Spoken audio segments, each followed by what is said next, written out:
One, two. I would like to welcome you to an exciting interview about the theme and question of what is consciousness in relationship to what is beauty, femininity, and I will spring a very special question to you, Emma Tran.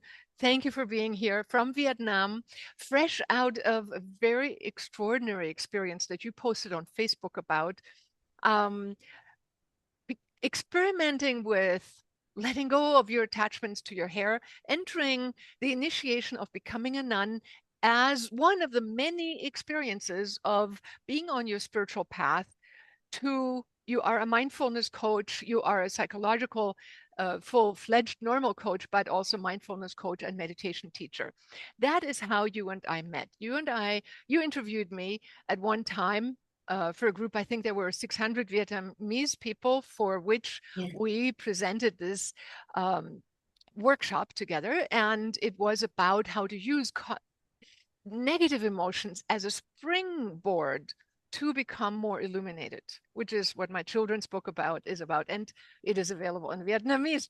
So my question to you, Emma, you've been working in the corporate world before. You've worked in the mindfulness world. You've gone through a zillion Vipassanas. You've done studies of Vipassana for 8 years. You have now recently gone and robed as a nun and cut off all your hair. So my very first question to you is, Emma, you are a woman that I know does everything with beauty. Every post, every picture, your hairstyle is absolutely stunning, just like your backdrop right now is adorned.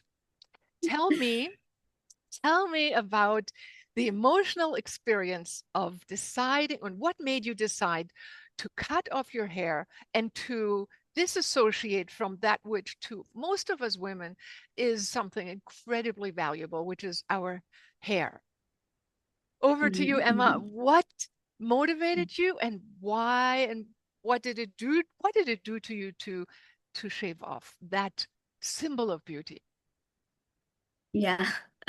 Hello, and thank you so much for having me being here with you.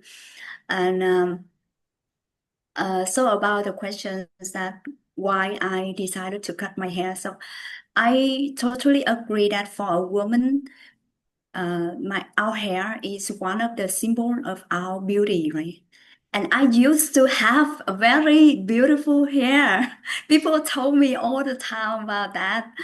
So it is really not easy. It's tough for a person to decide to do that. And for me, I already have the feeling and the wish.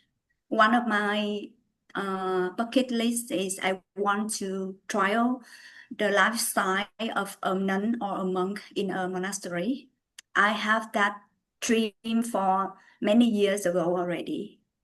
But it doesn't mean that I don't have any chance to do that. I have so many chances open to do that. But I just don't have the feeling that it's the right time to do until after 8 years of practicing meditation, vipassana meditation, and through time I become more and more understanding, have the knowledge about the life, about the detachment, the attachment, and one day I feel like I am now ready to do the thing that we say that we remove all the attachment.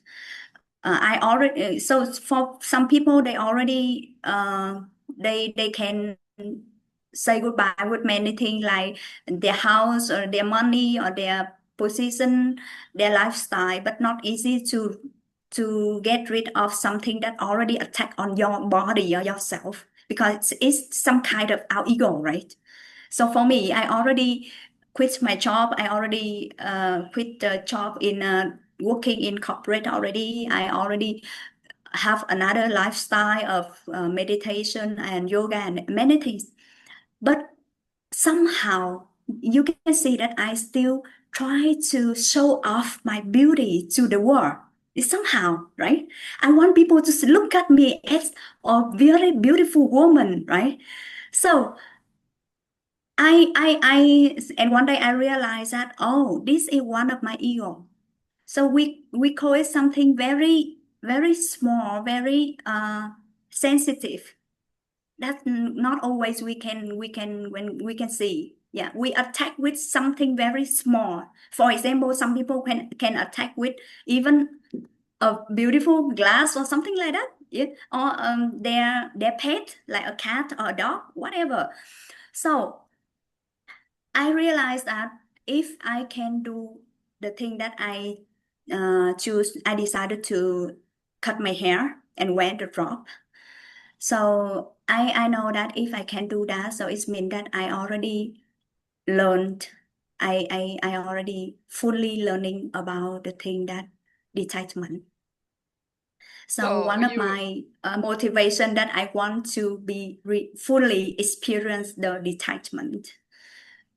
so when you, And we all know, and we, yeah, and sorry, and we all know that the attachment cause suffering, right? So exactly. that's You know, why I was we going to practice ask you, of, I yeah, know yeah. in Buddhism, they say, attachment causes suffering, and therefore you have to let go of your attachments. Well, I also know that mindfulness should not be practiced by people who are already detached from emotional engagement. So there are a wide range of humans, right? And some are extremely attached and some are extremely not attached. And I do find, the concept of being able to let go, and which is what you practiced, being able to let go is then the middle path.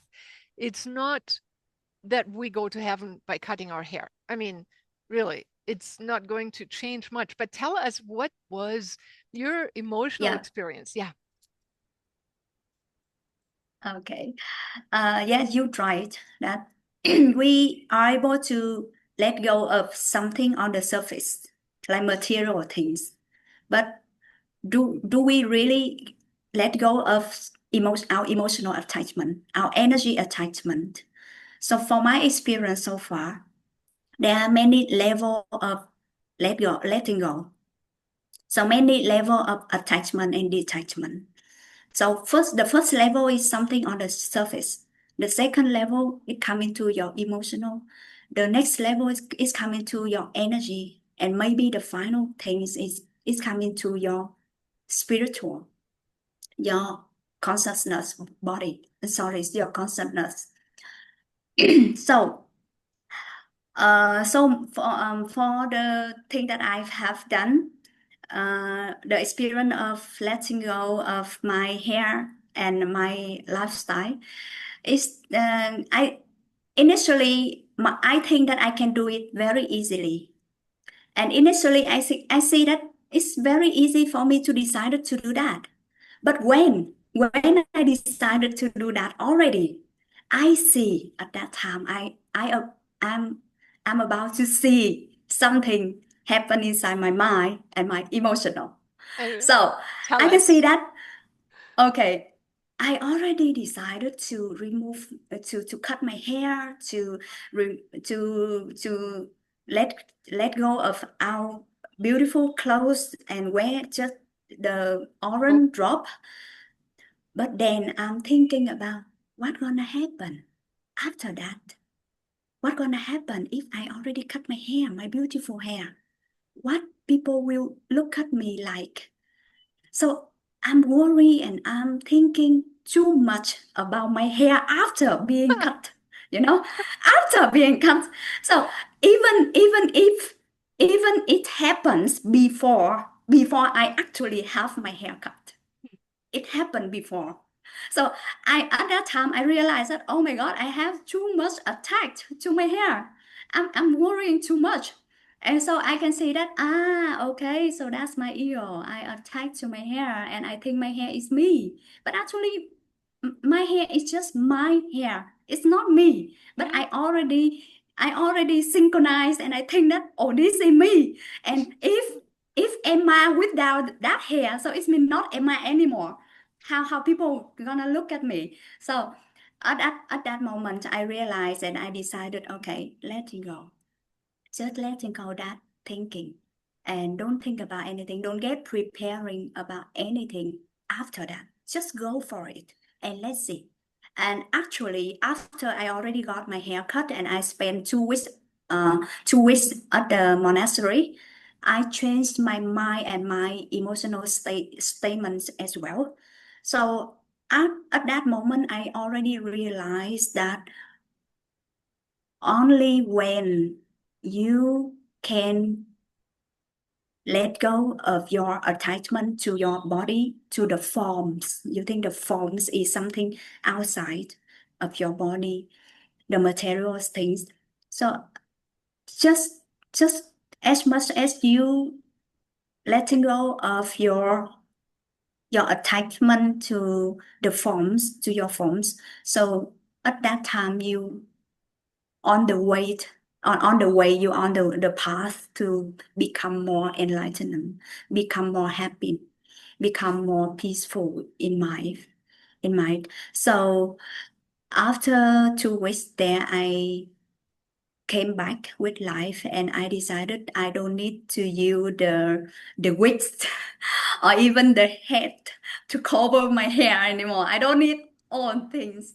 So I just go outside with that look. That's okay. And did you find that when you say you changed emotionally afterwards, what were your emotional changes that you went through as a Uh, result of letting go more of this identity of what your previous identification with the external was, focusing more? What would you say to our viewers is, and you're teaching about this, right? Consciousness. What is consciousness? What is that which inhabits the system, the body, the form, which expresses itself? What is that? And how do we nurture that? okay, I could say that we all know that the more we letting go, the more we become freedom, right? So in normally in life, we we attach and we caring too much thing in life. So we have to be we have to be aware about what we are caring. For example, we are caring about our body, our outside beauty. We caring our job. We caring our title, or even our family, even our children, our husband and wife. So we carry too much on our shoulder, and that's become the weight, too much, too much weight on our shoulder. So imagine how a person could be freedom and do whatever he or she want to do in life with that weight of heavy like that. But couldn't So that be if under, okay, so when you say it is true, some people, especially women, take on the burden of caregiving, giving, sharing, and making sure the world works, but many men too. The big businesses, they mm, carry the weight. But isn't that, or couldn't it be said that caring, and as a matter of fact, research has shown that people who become unemployed or people who become retired, the thing they miss the most is not the sudden amount of freedom, it's the sudden amount of not being needed, mm, contributing, being part of the greater whole, mm, contributing, or being carrying their part of creation. Isn't I this see. concept, the whole, maybe I would say even Buddhist concept of like, it's just me and I am contemplating my own navel, my mother used to say, is that maybe, well, it's another way of being for sure. We don't have to judge it, but uh, again, maybe too much caring or too much self attention is neither nor would be the answer. It would be the balance between being there and taking on his burdens as Mhm. well as taking care of ourselves, right? So, what do you think about that whole concept about giving as part of the cycle of growth, how we grow, and the giving as part of the cycle of what gives us meaning which brings us to a deep question at the end of our interview about how AI, beauty, and consciousness interface. But first, I'll let you, Okay. address this question. Okay. So it's all about our habits, right? Some people have the habits of caring too much, giving too much, and they stressful, right? And some people have the habit of not giving anything, selfish. So both is not okay. Both is not okay. So the concept of not of letting go is it doesn't mean that you have no responsibility. And responsibility doesn't mean that you have to carry too much. Beautiful. Responsibility is something that you're aware of, you take care of, but you're not Mm. stressful because of those things. For example, we can have the responsibility for our family, of course. We take care of them, but we don't attach too much to them. For example, we carry of our children, we feeding them, nurturing them, but when we attach to them, that it means we growing of our needed, our our greedy, that we want to do something to them. We want them to be something of our wish. It- So that's the time that you become burden. Yeah. right. So the point is not about our responsibility. The point is about our attitude about the things, and Beautiful. about it's about our demand on the things.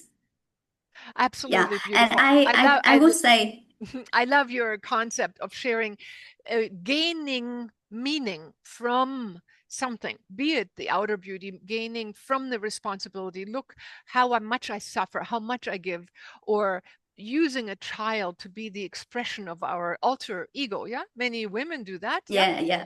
parents, fathers too. I love how you say it is in the balance. So you can go and, in a way, detach from nurturing a fake part of ourselves through these other methods and come to more the center and be more balanced. I love that. Thank you. You were And one more thing I could share that. So the reason why we are suffering and we carrying too much in our life because, and it's about the point that you say when some people they got retired or they employee, they feel something lacking in their life, right? It's not about they lacking of their job, but about the meaning of they have nothing to do. right. So it's about they don't find the meaning of their life anymore. But it's the wrong conception when we think that the meaning of life is doing something. It's not about that. So some people think that the meaning of our life is doing something in this world. So it means we have to do our job, we have to work really hard, we have to earn money, we have to get married, we have to have children. So they define the meaning of living is something like that. So that's why they when they don't have a chance to do something like that, they feel lacking inside. And But it's actually, for me, the meaning of life is that you live a purposely living. So it means that you live your life consciously. You enjoy and you find the consciously meaning of why you are here in the world. That's the good. most important. But many people don't think about the reason why you are here. You think Well, that we are here just to earning money and do a job. That's all. well, okay. I think the answer is finding something that is meaningful to us, that we attach purpose and meaning to. To somebody else, that may mean nothing. A monk may sweep the yard, cook the meals, and do whatever they do in the monastery and consider that their contribution to the well-being, that meditation is the contribution to the greater whole, to the sphere of the no at the noosphere of humanity. Like for example, right now, the women in Afghanistan, they have to be veiled, don't show their hair at all. Mhm. They Mhm. cannot even go to school. As of yesterday, they cannot access, a lot of them can't access the internet anymore. They can no longer learn online, read online. They're being reduced and they're complaining they can only sit at home and do nothing. There is no Mhm. purpose, and it's suddenly cut off. Now, you could say, well, all they would have to do is switch their mindset and consider that sitting still and meditating to the glory of God is still doing something, contributing to the ether of humanity. The big problem, and we will face that as humanity, and I would like us to discuss this right now, is what we need to prepare for as humans. What is Mhm. the greater purpose for being human? And when jobs are falling away, which they're falling away already, even coaches have less jobs to do because AI is giving great advice lately. Um, the falling away of the meaning of life, the previous meaning of life, it's not that we can't find a new one, but we're usually not equipped. What would you recommend people do now so that they, when those changes come and the outside world is no longer feeding them the old values, what can we do now in order to prepare for a life maybe where we have more time and less to do? That's a great question and a big question for people now. So I would say that you're asking about the greatest purpose of a human life. So as the perception of Buddhism and in some other spiritual religions, so we do believe that the reason why we are a soul, we are a spirit in a human body, right? So it means the main purpose of our spirit in this world, in this the human world, is about using this body to experience the life, to gain the experience, the knowledge, and to upgrade the level of your spirit. So that's the greatest purpose of being a human. So if Uh, we know that, and if we are aware about that, we have nothing to worry about the situation. The situations change. It changed, become the chance for you to learn and to grow. So So if we suddenly we sit home. facing, Let's just say, suddenly people sit home. Mhm, The truck driver no longer has to drive the truck. The coach is like waiting for their clients. The lawyer no mhm. longer has any purpose because people ask ChatGPT or whatever other bot. How do you switch to this sense of being on this planet and growing? Because how do we grow? We grew with our jobs, our responsibilities. Um, I would like all of us who are looking right now and listening, to think about what can you do now to develop that question. What makes you grow? Each one of us, how do we grow individually? I believe that we largely grow in our, for example, ethics. Are we truthful? Are we kind? Do we share? But not overshare, as you said, and not over responsible, like in the balance. But what, and then do we take time to find the seat of our soul? Where is the seat of our soul? Now, every religion will give you another answer. And Emma, what would you recommend in your way of teaching, that how do people, what can they do, step one, two, three, every day to find the seat of their soul? Okay. So what you just sharing remind me about the COVID times. Mhm. I remember that. So the same situation that people have to completely in the house. We have nowhere to go, nothing to do. So what people did at that time. So it give them a chance to come back with your home. I mean really home. This is the home. It's not home, but this is a home. Mm, So it gives us the chance to come back with our home, our inner home, the home of our spirit, not a house for our body. So when we have nothing to do, actually we have more time to do.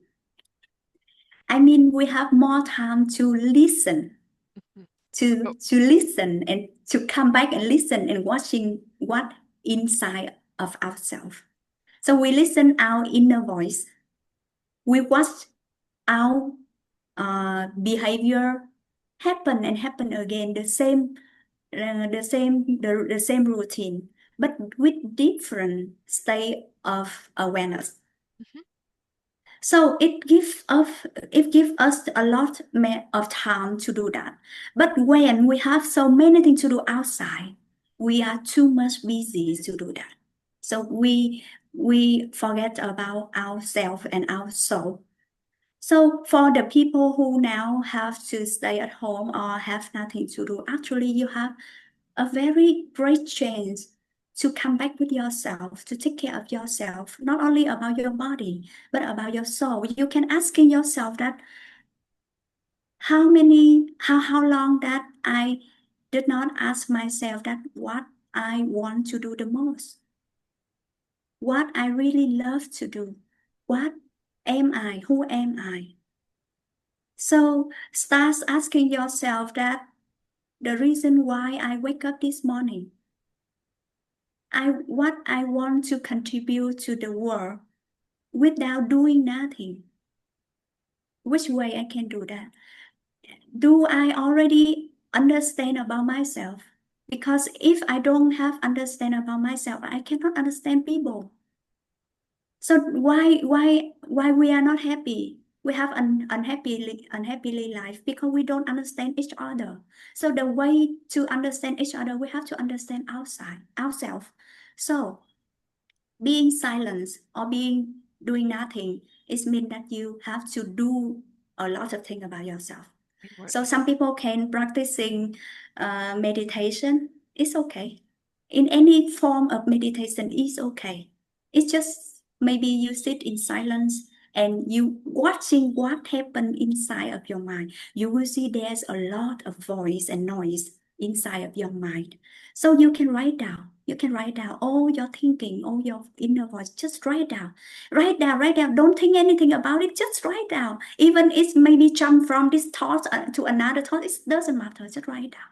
And after that, after one day of write down, maybe 10 pages or even 100 pages, it's okay. And then you read it again. So the moment that you read it again is that the moment you read yourself books. So Witness you now yourself. understand. Mm-mm. Yeah. So now you have the aware about, wow, that's the thing. So you become the observer of your mind. You are not your mind, but you You, become the observer of your mind. So when you observe and now you understand, right? You understand yourself and keep practicing like that. You become more and more understanding about yourself. And maybe one day, finally you found the seat of your soul oh, under deep under of those so much of thoughts and noise. So, yeah. the So that's the way you find. Yeah. And that is a beautiful answer, is the deep dive into the deepest silence. And for some people, that's an upward movement. For some people, it's a downward, inward movement. I would like to ask you, since so many people are trying to convince us now that AI will be potentially sentient, and whatever that means. Sentient means to have senses, actually. It really means not just having a functioning neurological pathway, but perceiving pain, joy, color, the feeling of aliveness, the feeling of I am, versus something that just functions, is on and off. It's totally different. How would you test me? I could be maybe a bot that looks and that's been pre-programmed to ask questions. How would you maybe, or if I were sitting across from you, how would you access your seat and my seat of the soul? How would you do that? How would you test me if I have a seat of a soul, if I am actually sentient, or if I am just an apparition or a bot? Wow, that's great question. So let me ask people one question. For example, you and me here, we are talking together, and maybe some of people is watching that recording.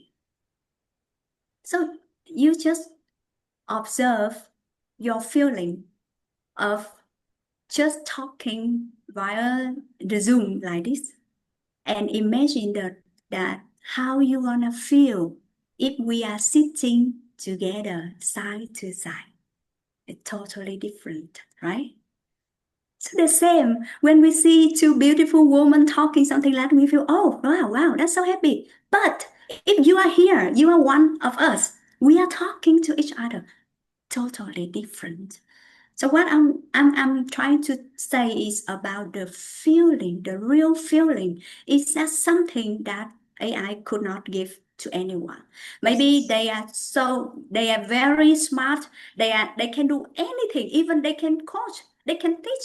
Yes, it can teach you something, coach you something. And I already tried to talk with AI, and I got so surprised that wow, it's really good in using the word, and they understand about the psychology and even sentimental, so many things. But I don't have the feeling of being listened by a human. I don't have that feeling. And I don't have the feeling of I am being seen. mm, I don't have that feeling. That's only happen when we have a person sit in right front of us. Only happen at that moment. And I don't have the feeling of I can feel the energy of that person. I can feel you. Even we're talking like that, I'm so happy. Yeah, honestly, I'm so happy. But I prefer that I can feel you. And somehow I can touch you. I can feel you. So that's the thing that will not have when we do with AI. So don't worry about AI can explodes the world. Don't worry about that. We are human. We are human, and we have to do the human thing. It's about the energy, and about the feeling. Yeah. so I practice with people and have studied, and that's what I wrote one of my books about. It's called Dolphins, Love, and Destiny. It's about accessing the supra consciousness, the divine consciousness, and to become supra present. Something that if you and I right now, Emma, you and I right now were to tune in and become aligned in that stillness. Mhm. You feel that moment? There is Yeah, yeah, I'm feeling. we can create that presence, alignment of our presence, intensify that even more in our consciousness being, in our essence, in our supra consciousness. All of us who are watching right now, if you are amplifying your presence and join us right now, Emma and I are going to like be in that presence togetherness, the sitting together as monks would in the Sangha. Here we are ethereally doing that. Emma, I feel that that capacity of presence, and it comes and goes, right? Humans are not used to holding it and staying in it, but we can come and go, we can intensify it. That, I agree, and I that, can feel that when I yes, see it your eyes. I yeah, see it your eyes yeah. now. And that we can test with a robot, with a sentient or non-sentient, or with a Mm, pretend sentience. mm, Can I actually meet you in your soul? But this mm. is my homework for all of us, is we have to, like Emma said, we have to go into that stillness and practice finding beyond the mountain of noise, of busyness, the deeper and deeper levels of who am I, and what is really important to me. Like for me, when you ask me what's important, I wake up and it's like God. My love union, Don and I, my husband and I, and God in union, service to that, but the meeting of God to God in awareness and self recognition. The alpha and omega coming together.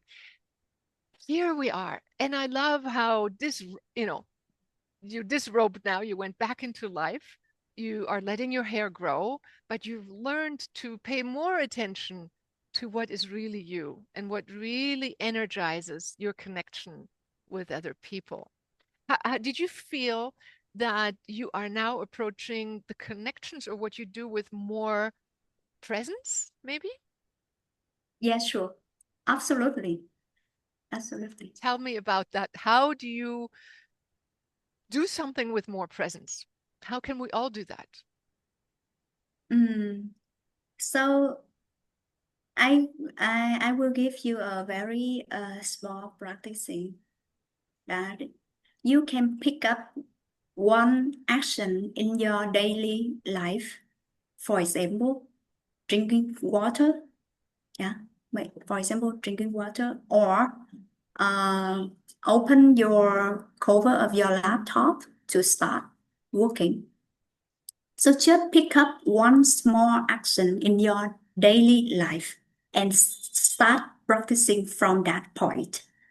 So some people think about mindfulness that it means I have to be mindful with everything I do. Yeah, that's perfect. But if you are starting, so you cannot do like that. If you ask yourself to be mindful about everything, so it's gonna be easier for you to lose your mindfulness. So I'm always start by Oh, practice your in very microphone small just went point. down. Emma, your microphone, Okay. because you were so loud for a moment, had tuned you down. So let's start that again. To be mindful Okay. in Okay. everyday action. Okay. Okay. So I was just say that I was saying that um, we we want to be more mindful in life by the way we want to be mindful in everything, but it's impossible. It's impossible because we are still human. We are still practitioner, right? So I would suggest you to start practicing by pick one action in your daily life. It could be drinking water, or it could be open a book, or it could be open your laptop and start typing. So pick that action and start practicing of awareness and consciousness from that action. For example, when I practicing about mindful drinking, so I will tell with myself that whenever I touch the grass, I will practice the mindful drinking. So it means I will be awareness about our movement, our the moving of my hand to taking the grass and bring it come back to my mouth, come close to my mouth, and I'm start looking at the water, and then I have the conscious in mind that I'm about to drink. I'm about to drink before I drink. Before I actually drinking, I have to aware that I'm about to drink. And then I start drinking by take a sip and I keep it in my mouth and I feel the feeling of the water over my mouth. And then I have the admire that I'm about to swallow before I actually swallowing.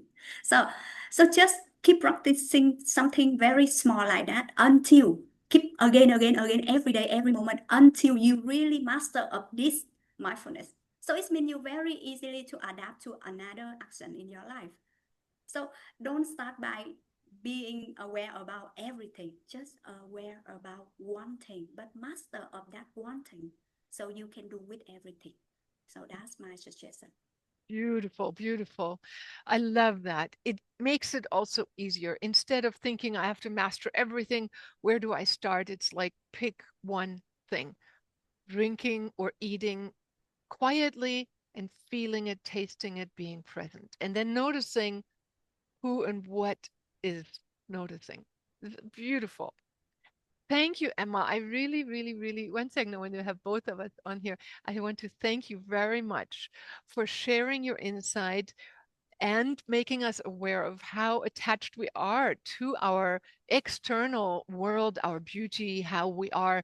And there are many ways of looking at life. Not everybody may feel that a Buddhist perspective is the appropriate one. There are so many perspectives, but the most important one that we all share is the question, who am I and what did I choose to be here? Who am I? What is experiencing life? Is it just automated, wake up, go to sleep, and survive? Or is there something calling me to a higher level? And I hope all of us have gotten a few ideas. I mean, obviously, you can intensify any single one of them. And I love your main point, which is it's not what you do, it's how you do it, right? It's not caring for family and not becoming self-absorbed. It's more the balance between inside and outside life so that we at least give as much attention or intensity to that which precedes the physical world, which creates the physical consciousness. And then we will find answers and be directed into choices that are creative and, like you said, give us time to grow at a deeper level. Is there anything else you have just as an aha you want to share right now as a final thought or a message? Mm. So I don't know why, but when we come to this moment, I feel like I have nothing to say at all because I am in tune of feeling right now. So it doesn't mean that you have always to do something or you have always to say something. Sometimes you just use your feeling, tune in into the rational of frequency, and sometimes your growing is not about knowing. So it means sometimes you are growing, but you even don't know. So don't worry about your growing level. It's it's happening as the second and the days. So you don't worry about that. You just feel, and one day you know when you know. That So you that's know. all. Beautiful. Thank you, Emma. Thank And we will put all your contact information below, how to find you, how to learn more from you, how to participate in your classes online or offline. Thank you very much for joining us. I am here in Bali, you're in Vietnam, and we're connecting our spirits all worldwide, holding our vision of how we contribute to a greater awakening of what it means to be conscious. Thank you so much. Bye bye. thank you so much. Yes, see you. Okay, bye.